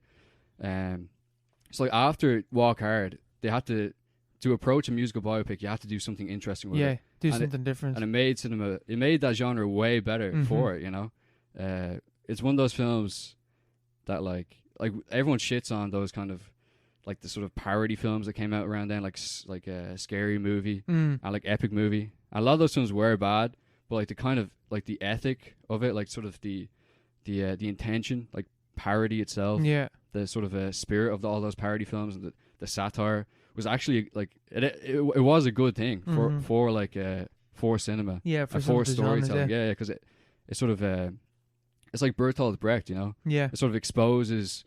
Makes you hyper aware. Yeah, it makes you hyper aware of like the conventions and the structure of the films that you're watching, not just the film that you're watching currently, but also everything around it. Mm-hmm. So like it's a really interesting kind of phenomenon at the time, you know.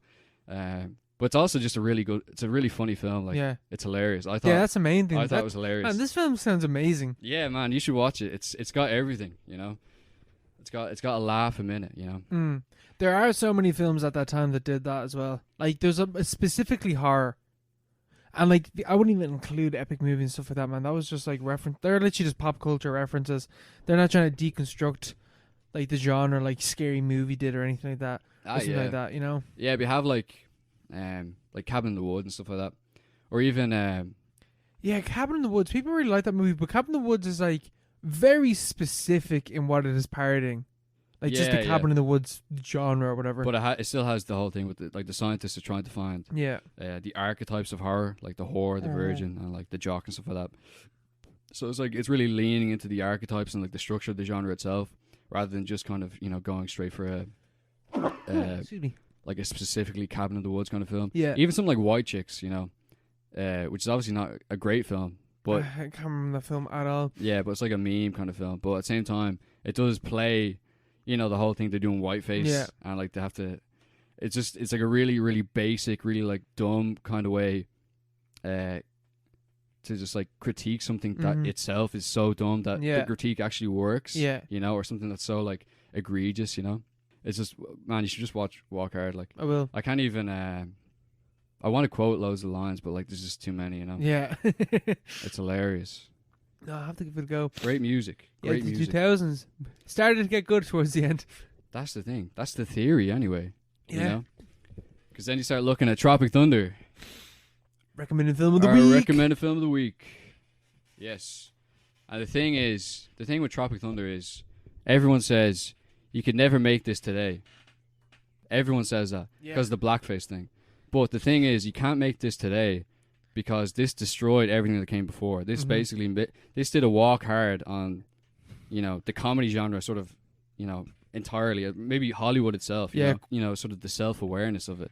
Like, it made sure that you couldn't, like, I don't know, maybe it's like an overstatement, but comedy kind of changed in Hollywood after that period, you know. Oh, that period's different. You couldn't make a film after Tropic Thunder that could have been parodied by Tropic Thunder, you know? Like something like literally the first sequence of the film, all the trailers, like those were based on films that were actually made and that were very popular and that made millions, and millions were poured into them, like all through the early 2000s. You could never make a film like that ever again, really, because they made Green Book and that won an Oscar, but that was around the same. But that was also around the same time as Bohemian Rhapsody came back. Yeah, that's the thing. Yeah, it's just like a kind of cultural amnesia after like 10 years maybe. But like there's something in there that there was like some kind of breakthrough of self-awareness where these films brought post-parody. Yeah, these films brought it to the fore, and like sort of even the consumer was aware of what was happening at that stage, and you like the standards went up because it was reflecting on itself, and there was some kind of, you know, critical thought about it. Yeah, some kind of paradigm shift in the way films were made, the way they were thought about.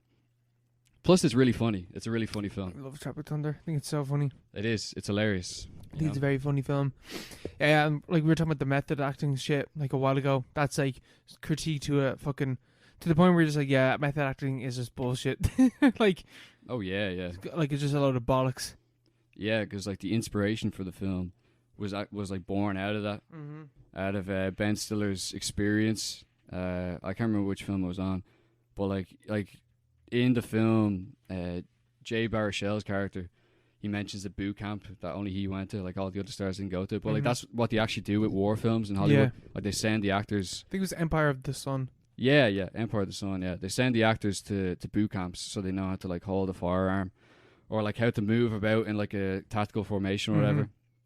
But like Stiller was like struck by how people took it too seriously and stuff like that. How they contract, like, I think there's one example he gave, I don't know if it was true, but like someone contracted PTSD from sort of imagining what had happened, from like something they didn't experience, but they still got PTSD off it. Yeah, which is referenced in the featurette, one of the one of the special features, Reign of Madness, where it's an addition onto the Tropic Thunder DVD, where it follows Kirk Lazarus as Osiris getting into character at home with like his fake wife and his fake children.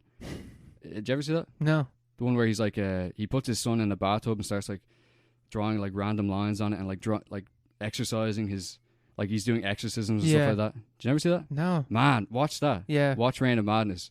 It's like presented by Justin Theroux. What the fuck, man? Who wrote this film. Yeah. And it's narrated by Jan Jürgen, who is a parody of Werner Herzog.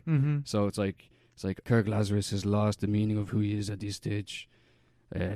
It's just like describing like the exorcisms and stuff, and like how he's lost himself in the character, and he has like arguments with a woman who's paid to be his wife, but it's not actually his wife. Weird. And his sons, and he's like he's doing like tactical maneuvers in the bushes, and it's hilarious, but it's a parody that they did for the fun of it, to sort of show how like how much Kirk Lazarus, the character who Robert Downey Jr. is playing, got into his role. The fact that he was method acting, at home for a film that he was acting in, which doesn't even exist because it's Robert Downey Jr. in a special featurette on the DVD. Yeah, because it's like it's so layer deep that you can't get out of that. You know?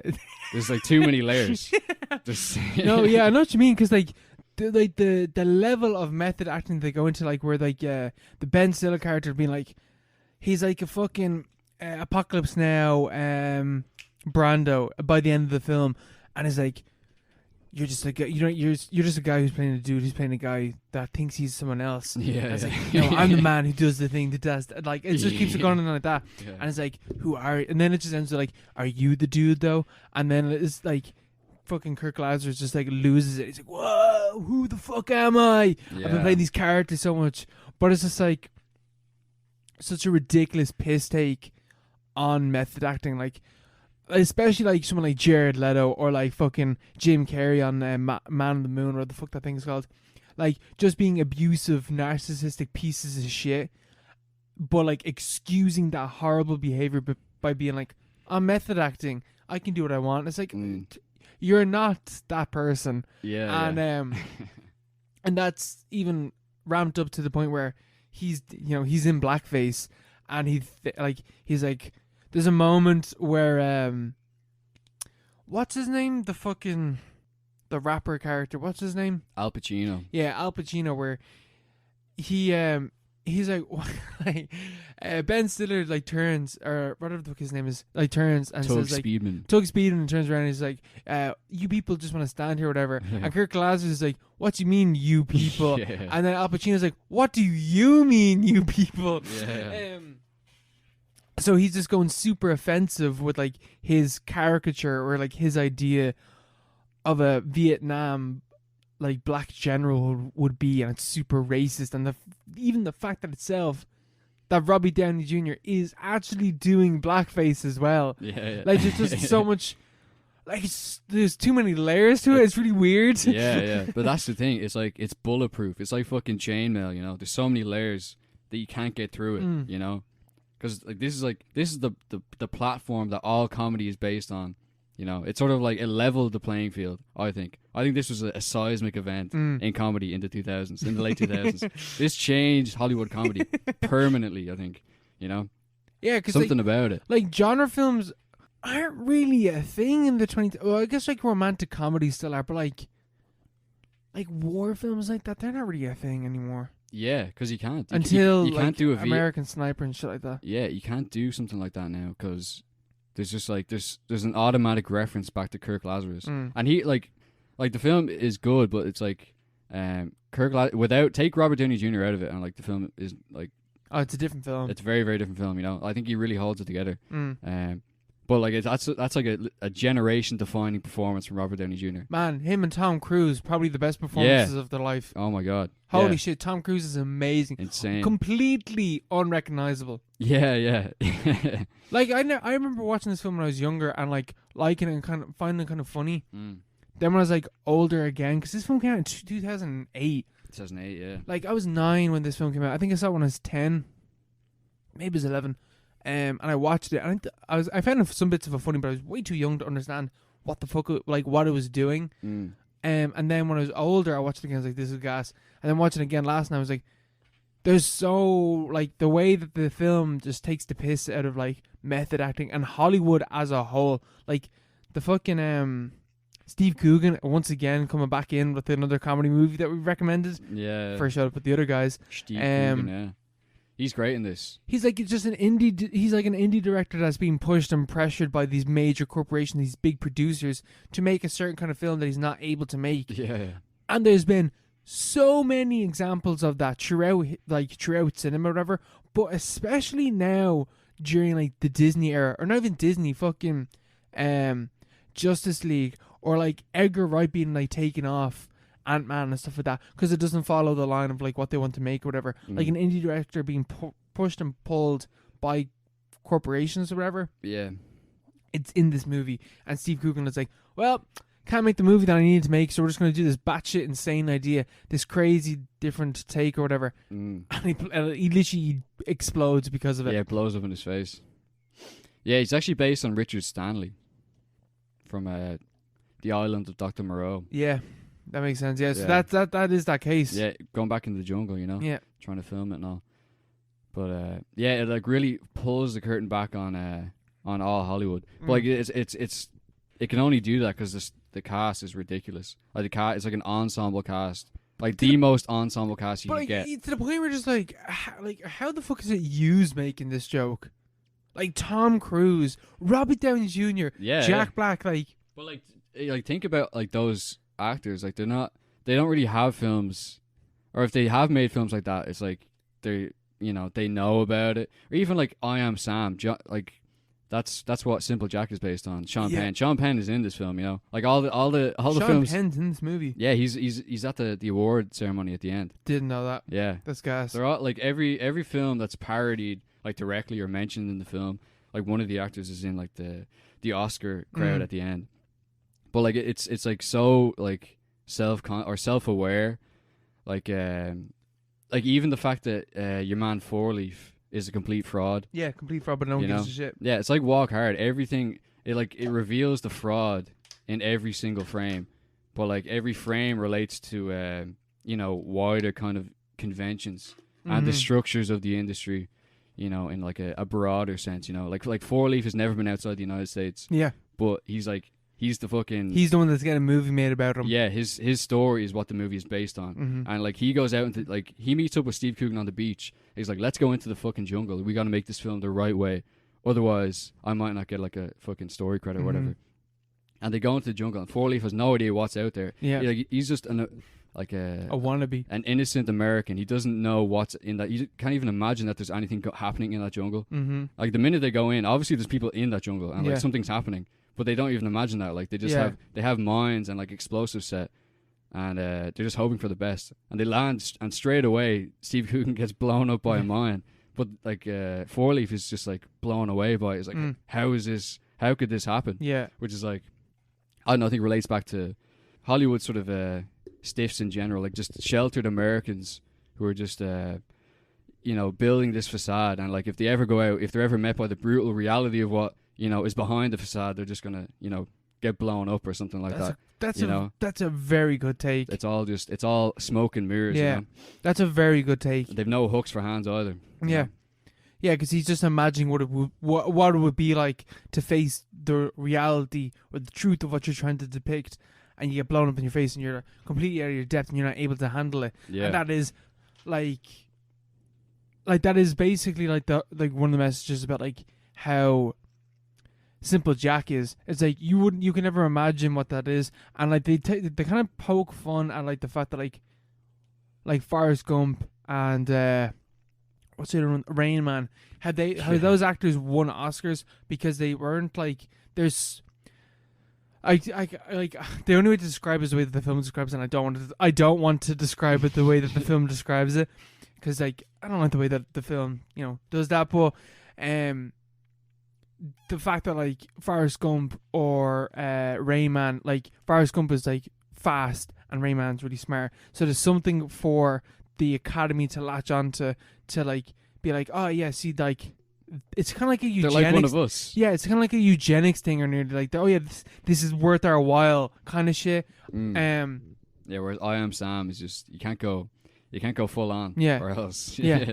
No one can relate to it or whatever. No. Yeah. Or it's just embarrassing. It's like if you're too sincere about it, no one will latch onto it. You know. Which is the thing about it. Like this, the film isn't really ironic. Which is there's like something to say about like the difference between a parody and like irony. Mm-hmm. Something that's just sort of being sarcastic, like a one-off joke. Like there's loads of memes that came out of this film. Mm-hmm. Like everyone knows different lines and stuff like that, and there's loads of quotes.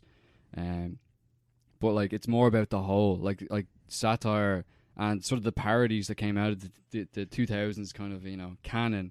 They're all films. They're all feature-length films, and they're all reflecting on genres, like entire structures. They're like whole narratives in themselves that are talking about wider kind of phenomenon. It's not just like a one-off kind of thing. It's being sincere in its approach to the subject. Yeah. Which is like the opposite of how something like the Academy would approach a one-off film each year. It's like, oh, I Am Sam. Whatever about being a bad film. He's like he was too into the role. He was too like innocent about it or whatever. Like you have to have some kind of you have to play into the role of the actor. You have to fit into this mold, or else it's not going to work. The film is just probably the most self-aware thing that's come out of Hollywood in I don't know how long. Blazing Saddles or something like that. Yeah, Blazing Saddles, isn't it? Yeah. Yeah. Like which is another shift in comedy. Yeah, this is the film like Borat wanted to be. Something like that. Like it reveals something in every scene, and the fact that like it could only be made by these people as well. Yeah, like Cruise and Stiller, all the boys, and fair play to them for having a go at it. Yeah, they made a funny movie. They did. They made a very funny movie. They did. Some great lines in it. Aye. But just Tom Cruise in it. Like, Tom Cruise is just ridiculous. He's so fucking funny. Did this thing get nominated for anything? Yeah, Robert Downey Jr. was nominated for Best Actor. That's so fucking funny. Yeah. That's hilarious. That in and of itself just, like, proves the point of the entire film, basically. Yeah, that's the thing. Yeah, because even, like, going back to, like, Four Leaf as the fraud or whatever, even the characters that go into the jungle, they only survive to the extent that they can reproduce their own fraudulence. They can act as they've seen people act in war movies and stuff like that. Yeah, and that's how they survive. And that's how because the locals are like, these people are fucking insane. No one acts like that in real life. They must be insane. Yeah. So like that bit where like Ben Stiller like picks up the head of Steve Coogan. Yeah, starts licking it. And he starts licking it, and they're like, these men like show no fear against death. They don't care. Yeah, but they're just aping what they've seen on TV. And they think it's all fake. Yeah. Like it's like the American Quagmire or whatever, it's all hyper reality.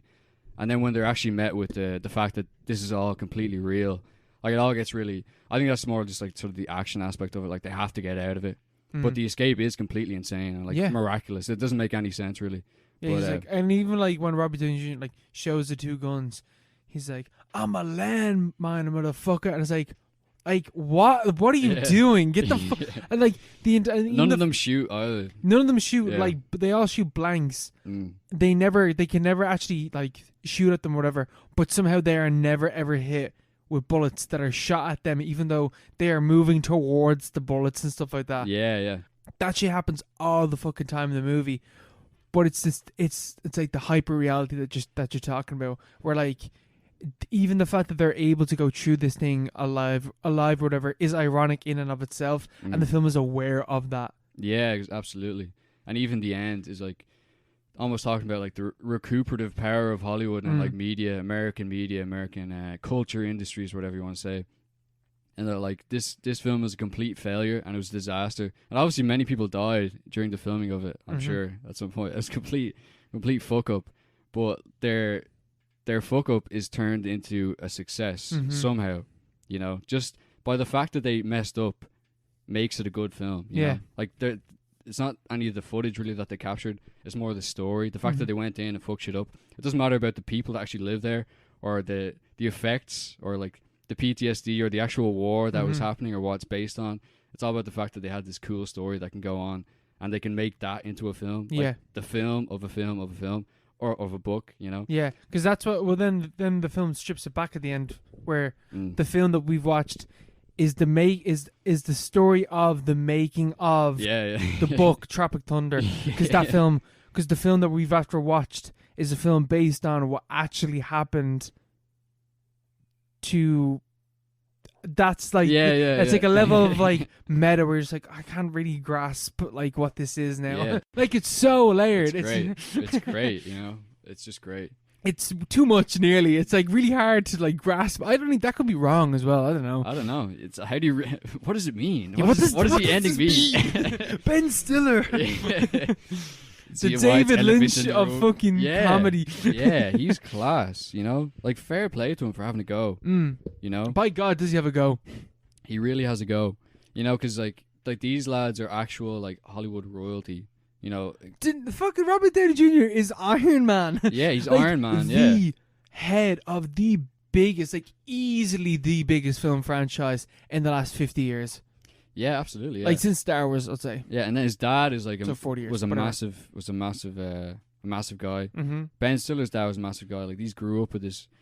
Bill Hader's SNL. Tom Cruise is Tom Cruise. Yeah, like they grew up with. You have Matthew McConaughey, who's going to turn into. Matthew McConaughey deserves a little shout out because he was amazing in this film. It was originally supposed to be Owen Wilson. I think Owen Wilson wouldn't have been great. Wouldn't have been as good as Matthew McConaughey. I think he's amazing in this. Yeah.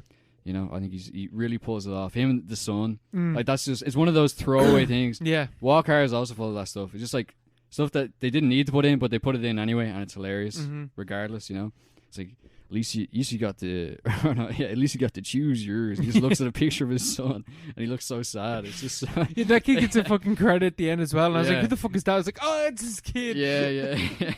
So good. But yeah, these lads grew up in the system, surrounded by all this. You know, this fakery, this fraudulence, you know, and then they made a film. It's like a monument to this. This is like the capstone on the 2000s. Like that whole kind of lineage of film, of comedy anyway. I think it's a momentous. This was a seismic shift in cinema. You know, it's a classic. Absolute classic. It is a classic. Yeah. What do you prefer, this or Walk Hard? I prefer Tropic Thunder. I've watched and enjoyed Tropic Thunder way too much, you know. I've only watched Walk Hard like properly. Is that would that be one of your favorite films? What, Tropic Thunder? Yeah, absolutely. Yeah. Walk Hard is good though. Like I remember I watched that I watched it before. I thought it was really really funny, but I watched it again the other day. I was just like, wow, this is also really fun. It's even funnier than I remember. Yeah, but that's the thing with Tropic Thunder as well for me. I think there's just something about it where like. It just goes in and out of these like weird subjects. Because this thing got like, I was looking at the Wikipedia page. This thing got a lot of controversy over like its depiction of like people with mental disabilities and stuff like that. Yeah. And like, but it's making fun of that thing. Yeah. But that's the thing where like you're making fun of it, but in doing so you're doing that in and of itself. Yeah. So like what it ends up is like. With some kids or whatever watching it, they're not going to pick up on the parody. They're just going to pick up on the actual figure itself of Simple Jack and then use that. Yeah, it's the same thing as Borat, you know. But Sacha Baron Cohen maintains still that Borat was always meant to be that way. But you can easily an adult can watch Borat and be like and not read that at all. Yeah. Whereas in Tropic Thunder, it's like made extremely clear. Yeah. You know, that's the whole point of the film. Really, it's like lampooning the actors. You know, for doing that. Yeah, it's all at the expense of the actors. Yeah, I agree. Though I agree with that. Like. Yeah, that's how I'd read it. You know, but yeah, obviously, a lot of the awareness I had of it when I was younger was like mostly just you're like, oh, you know, quoting, you know, stupid lines from it and stuff like that. Which is the thing I was saying earlier. Like. It's like the isolated lines themselves don't mean much. It's the whole thing the whole thing is the point, really. You know, you have to watch the whole thing and sort of, you know, see what's going on. The whole critique of a system, you know, of a structure. Yeah, because it is the ultimate parody of Hollywood. Aye, and it's great for it, and I love it. It's one of my favorite comedies. Yeah, I'm a big fan. Good shit. Good shit. Yeah. We'll go for a quick break before questions. Aye. And now on to the listener questions. If you have a question, hot take, opinion, feedback, whatever, you can hit us up on Instagram or Twitter at @paro_pod, or the Gmail, theparopod@gmail.com. Our business email. Hit us up. Any sponsorships, Squarespace. Hit Criterion. us up. Hit us up. Whatever. We'll take you. We'll take your free DVDs. But yeah, our first question's coming in from Connor. He's saying, opinions on the lack of memorable comedy films over the past 5 or so years. Yeah, as soon as you said that, I was like, I can't think of one. Neither can I. The last 5 years, so from 2016 on, I don't know. Like, I can't remember a film that's really made me, proper, like, that's surprised me, I suppose. Like, laughter is like being surprised. That's like sort of the essence of comedy, isn't it, Yeah. A lot of films don't surprise that much these days. No, like, I'm just looking back, like, the best comedy films 2010s, The Nice Guys, The Gentleman. Like, I haven't seen that. Like, I wouldn't even, Parasite, wouldn't really consider them. That's not a comedy film at all. Booksmart I've not watched is very good. Mid-90s as well. Also very good. They're not really comedies, though, are they? Mid-90s less so, but Booksmart is a comedy. Oh, Booksmart is 100% a comedy, and I would say that. Yeah, Zombieland, Double Tap. No, absolutely not. Wouldn't say that. Man, remember The Interview? That's like 2014. But remember The Interview? I can't imagine that was funny. Yeah, I can't imagine it was either. But yeah, I didn't see it though. Like, I would say Booksmart. That's a memorable comedy from the last 5 years. I think that's 2018. That's very good. Beyond that, I think there's a deficit of imagination. Yeah. So there's going to be a Tropic Thunder moment, though. It all comes in cycles. Where there'll be something that something that'll refresh it. Like, even you have Judd Apatow and all those lads. Like, Judd Apatow wrote Walk Hard, and he obviously did Anchorman and stuff like that, which were like kind of the new strain or the new generation of comedians coming in with sort of new takes on things, new sort of styles of comedy, compared to like the sort of the 90s kind of takes, which is gonna happen again soon. But like, I think at the moment there's a weird kind of I don't know, there's like a sort of a stasis, like a lot of things are too ironic. Have you seen The Love Witch? I have not. I've heard very good things, and I think that's from 2016, 2017. That is that might be what you're talking about. Like, that's a parody, a very good parody apparently, of like horror films from before, but like through the feminist lens, and it does something interesting and unique with it to the point where it might very well shatter the genre of itself. I've heard very good things about that film, but just like looking up on like I'm on comedy films 2016, Sausage Party, Central Intelligence, like these are just bland, forgetful fucking comedies. Central Intelligence, what the fuck is that? The Rock and Kevin Hart. Oh, jeez. Yeah. Kevin Hart was going to be in Tropic Thunder, but he didn't want to play a gay character. Really? Yeah. Wow. That's how long ago it was. Yeah, Jesus. That's Sorry the thing. to bother you. Yeah, it's not that. Is it that funny? Yeah, it's funny, but like, it's funny, but it's not like I wouldn't say it's fully a comedy. Game Night's very good, but again, it's not very like people. I think the good ones kind of slipped underneath from all the shit ones that came out. Like, Game Night is very good. That's on Netflix. I would recommend that film. At least I think it's on Netflix. Could be wrong there, but yeah, like just scroll. I'm literally going through like I'm on 2019. Like, Booksmart's the best one there. Fucking like How High 2, a sequel. Like, How High? How High 2. Is that the Seth Rogen thing? No, this is How High's. Actually, I talked about How High a while ago, ages ago. Jeez, I don't know the musical to that. How High is the one where it's two stoners end up going to Harvard because they smoke their best mate and he comes back as a ghost. Oh. But like, yeah, like there's nothing like. There really isn't those like memorable comedies. Say what we will about the 2000s, you remember the comedies. Yeah, there's a lot of good comedies. Like, as awful as they were and as bad as they are, they're memorable and they are iconic. And they make you laugh. That's the thing. That's the key thing. Just going through 2020, it's shy as well. Like, I do agree, but there are very few, but they're not as memorable. And it probably might be because, like, what film? Like, what are some good comedies from the 2013s? Like, the early 2010s? Other Guys. Hangover, like that, with like Yeah. iconic ones. You know what I mean? Like that. Yeah. That Hangover's not very good. Yeah, that's the thing. It's not that good. The other guys, yeah. The other guys, that's 2010 though, you know. Yeah. Just at the tail end of it. But Adam McKay, like the guy who did that, he kind of went to more political direction after that. I can imagine. So like he did Vice and all, and then he did, I think Moneyball, Yeah. stuff like that. He went more like a sociological kind of take on stuff, which is good for him, you know. Mm. But at the same time, his comedy, I prefer his comedy way more, you know. Like fucking, you know, Hollywood should sort of stay out of that genre, I think. Yeah. All that sort like of. I just looked up like 2013 there just to grab a number, Mm. and The World's End came out that year. World's End, part of the Cornetto trilogy, Oh, two of the Jesus. most Yeah. iconic Yeah, comedies yeah, that's of the thing. 2000s, and then you got The World's End, and The World's End is easily the worst one. By far, it's not even close. Yeah. You know, it's like that almost made the previous two films worse Mhm. by how bad it was.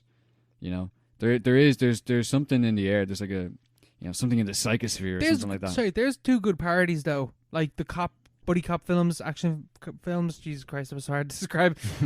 Hot Fuzz just destroys that genre. Who? Who? What? What? Hot Fuzz Hot Fuzz. Oh, destroys. yeah. I thought you said Hoffa, like Jimmy No, Hoffa. no. Hot Fuzz. Sorry, yeah. I was so confused by that. Hot Hoffa. Fuzz. I was like some biopic. There was a Hoffa biopic recently.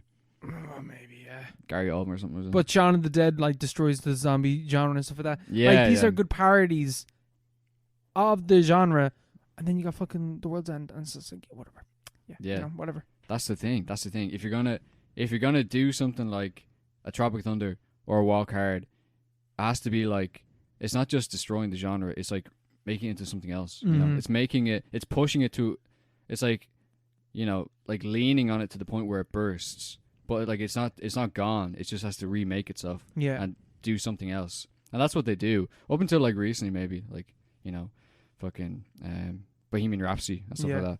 Things are kind of falling back to genre. back to the norm, you know, which isn't good. But it's you know, it's nature will play itself out, you know. Eventually we'll have something. Like eventually one of these days we're all gonna walk into a cinema, or like there'll be like something on the streaming site where It's a breaking point. Yeah, everyone's gonna love it. Or not everyone, but like people are gonna start like laughing again, and we'll be like, wow, like how did we live with fucking, you know, I don't know. Bollocks. Yeah, Borat 2 for like 10 years, you know. I don't know. I haven't even seen Borat 2, but Yeah, but even like fucking Booksmart, it's not like it's like we were talking this a while ago.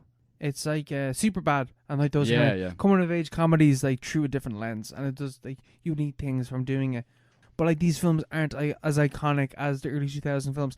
Even like something like The Ringer, who like most people have forgotten, but you remember the lines. Like everyone remembers like, when the fuck did we get ice cream? Like everyone remembers that. Yeah, I didn't remember that, but I just remember I laughed at the film. Like the film was funny to a degree that if it came out today, obviously it wouldn't work today. But like if it did come out today, it'd be really funny in the context of what we usually see, like the usual comedy fare right now. What about 90s comedies? What were they like? I wonder.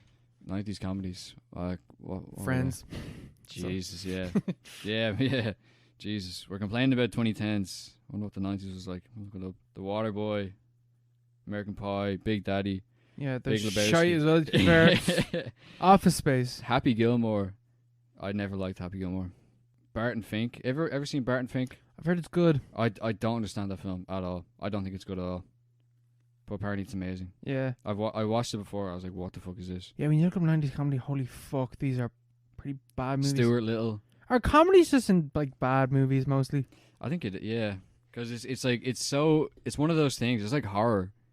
Where like being horrified and laughing are two very similar things. Yeah. But they're both things that like are like instinctual. It's like monkeys can get horrified, monkeys can laugh and stuff like that. It's just something that you know, which isn't bad at all, but it's just something that's way easier to do. Yeah. No, I hear you. Hocus Pocus, ever watched that? Yeah, it's okay. Shite. Yeah. Baby's Day Out, ever watched that? That used to be my favorite film. Yeah, like I'm on Letterboxd now looking at 1990s comedies. Like Truman Show is That's number great. is like would be It's like, not that funny though. but it's not really a comedy. Yeah. Like Home Alone, yeah. Ace Ventura. Like, you know. I love Ace Ventura. Points being made though is that they're not really that Yeah. memorable, or like Yeah. you know, I do agree, and I don't know what it is about the the post 2015 era of 2020 or 20 this to paradigm. 2010s. I don't know, but something will come out eventually and be very good, and everyone will love it. Yeah, we'll be there. Can't wait. Our next question is coming in from Tom, and Tom is asking us, what are our favorite coming of age movies? Booksmart, mid-90s. I think are two very good picks. Dazed and Confused. I haven't watched. You've never watched Dazed and Confused? Yeah. You should watch that. You'd like that. Yeah. You would enjoy that. You should watch it with Isabel or something. Very vibey film. Yeah, I've heard it's very vibey. McConaughey, Joseph Gordon-Levitt.